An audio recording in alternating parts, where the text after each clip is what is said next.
Hi guys, na ako i-share sa inyo ha ba kana ganing about sa violation, sa mga violation na binatuog kana ganing limpyo ang atong profile, ang atong page. So para sa kuha nga nang kumpiyansa lang ko katong na violation gay ko ato sa monetization.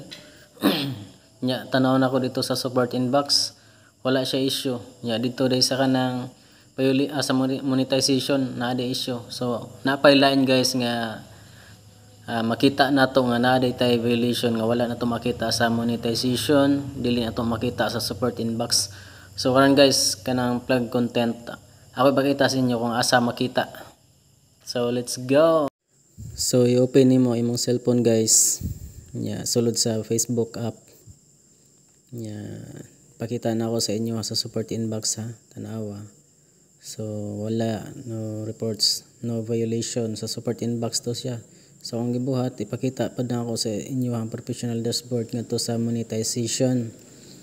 Kaya kato sa una sa monetization dito mo ko naga-issue. So akong gi-refresh po siya, your profile is earning money man pod. Wala siya issue diri pero ang ako ang dashboard ana gapuwa jud hibong nako ana. So ang atong buhaton nay tulo ka tuldok deskilid pinduta ang profile status.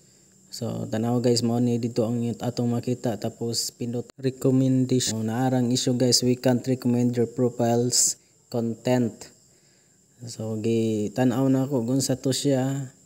Akong gitan-aw kung unsa to siya, nakita man dito akong unsa to ang nakahatag og violation.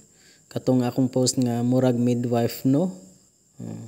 Mo siya kato ganing kanang akong gikuot ang kuan sa baboy ang iyahang kuan niya, nakita to ditong daghang dugo nya, naapoy katong makita ang kanang iyahang murag iyahang cord ba, murag tinae gani. So ang gitan-aw dito mao ni example of things we don't recommend.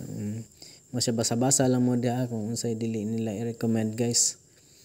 So gitaan nyo ha, dili man medyo lag man siya.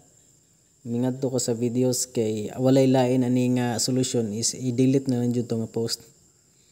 So mas maayo nga i-delete na lang jud siya kay naman siya violation na created a post that was flagged as unsafe. Dili siya safe sa mga nagtan-aw kay naaman siya makita nga dugo kay ako magikot yung kinatawo. So plano ko nga delete na ako, dili man siya ma-delete kay medyo naglag man siya. So nga akong gibuhat mingadto ko sa mga upload na ko nga videos, ako tong gipangita katong ako ang gi title is murag midwife no.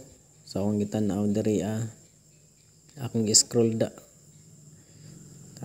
nag-scroll lang ko pataas, nara nakita na siya.